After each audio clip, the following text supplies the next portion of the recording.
Hello everyone, I'm Ryan Dean, and welcome to a brand new series called The Ultimate SpongeBob Review Series, a series in which I will review every single SpongeBob episode starting all the way from episode 1.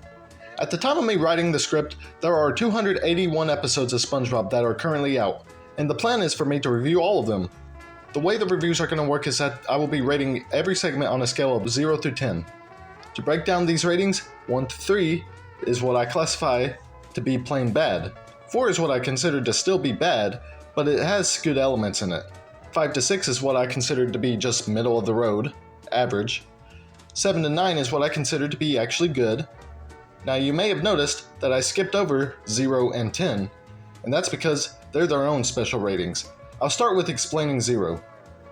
0 is for the absolute worst episodes.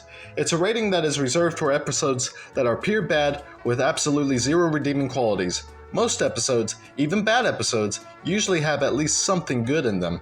So, simply put, don't expect to see this rating too often. There's only one episode I can think of on the top of my head that might actually achieve this rating, but that episode is way down the line. So yeah, don't expect to see this rating anytime soon. Now on to the rating of 10. The rating of 10 is reserved for episodes that I consider to be absolutely perfect. The episode has to have good comedy, it has to be interesting, it has to have a good story, and there can't be anything bad about it whatsoever. So don't expect to see these ratings all that often either. Now I will admit, these are going to be more common than zeros, especially in the first 3 seasons. With that said, don't expect me to be giving out 10s every other episode in the first 3 seasons. It's still going to be rare, just not as rare as in later seasons. So with the ratings out of the way, I want to talk about the season ratings. After I review every episode of a season, I will give the season a final grade of 0 through 100. Basically, it's the same thing as an episode rating, just on a larger scale. With all that out of the way, it's time to begin our journey of reviewing every single SpongeBob episode, and it all starts with Number 1A, Help Wanted. In this episode, SpongeBob tries to get a job at the Krusty Krab. He must prove that he's fry cook material before Mr. Krabs will let him join. The first thing I want to point out is that this episode is the very first episode of SpongeBob. This is the introduction to the SpongeBob world. So, did it do a good job at introducing us to the SpongeBob world? Absolutely. This episode introduces us to quite a few SpongeBob characters that we'll be seeing throughout the show. It introduces SpongeBob, obviously. It introduces Patrick, Squidward, Mr. Krabs, and even Gary. It also introduces us to a few locations like SpongeBob's Pineapple, the Krusty Krab, and the Bargain Mart, surprisingly. The episode also has really good comedy. The comedy in this episode is a lot better than I remembered, which is basically how I feel about this episode in general. It's a lot better than I remembered.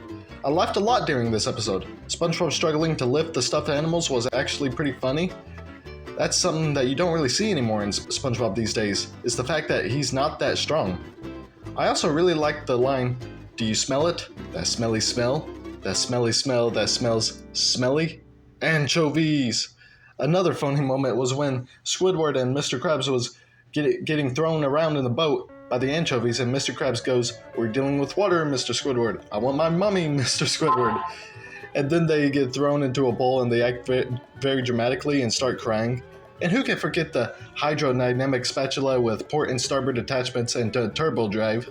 Overall, this is a good episode with good comedy and a really good introduction to the SpongeBob world. I give it an 8 out of 10. It's not the best episode ever, but for the first episode of the show, it's really good.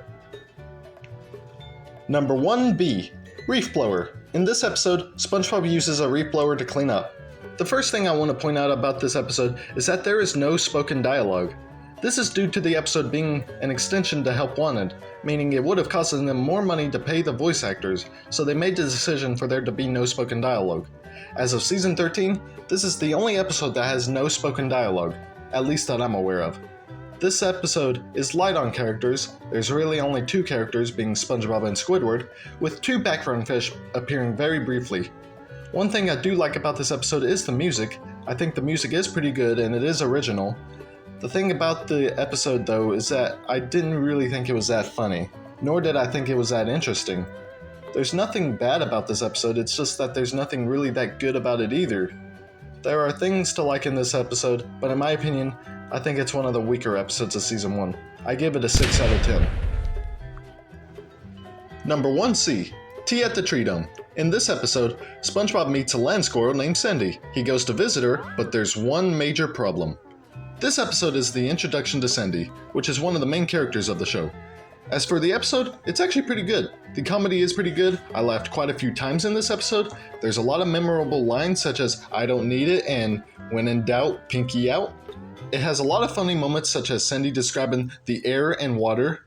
One of the funniest and certainly most memorable moments from the episode was Patrick's quote, "What kind of place is this?" Out of all three segments in this episode, I would say this is probably the funniest one. Even the smaller things, such as the clam making the whiny noise when being thrown, and the realistic dried up Spongebob and Patrick, got a chuckle out of me. Overall, this is a pretty good episode. I'm gonna give this one a 8 out of 10. And with that is episode 1 of SpongeBob Reviewed. In my opinion, I would say that SpongeBob got off to a pretty good start. Help Wanted and Tea at the Treedome were pretty good episodes and were enjoyable to watch. Reef Blower wasn't as good as the other two, but it certainly wasn't bad by any means. If I had to rank all three of these segments, I would put Reef Blower at number 3. Not much to say about this one, it's just an okay episode. At number 2, I would put Tea at the Treedome. I would say this is the funniest episode, but it's only slightly funnier than Help Wanted. It's pretty much on par with Help Wanted. It does have the same rating, but I think Help Wanted just has a little bit more going for it. And at number 1, I would put Help Wanted. While Tea at the Treedome was a funny episode, and it was the introduction to Sandy, Help Wanted was also a funny episode, and it was the introduction to several things. It introduced SpongeBob, Patrick, Squidward, Mr. Krabs. It also introduced SpongeBob's home and the Krusty Krab. Help Wanted is the best segment in the first episode, followed closely by Tea at the Treedome, and then a more distant Reef Blower. And that's about all I have to say. I'll see you guys in episode 2.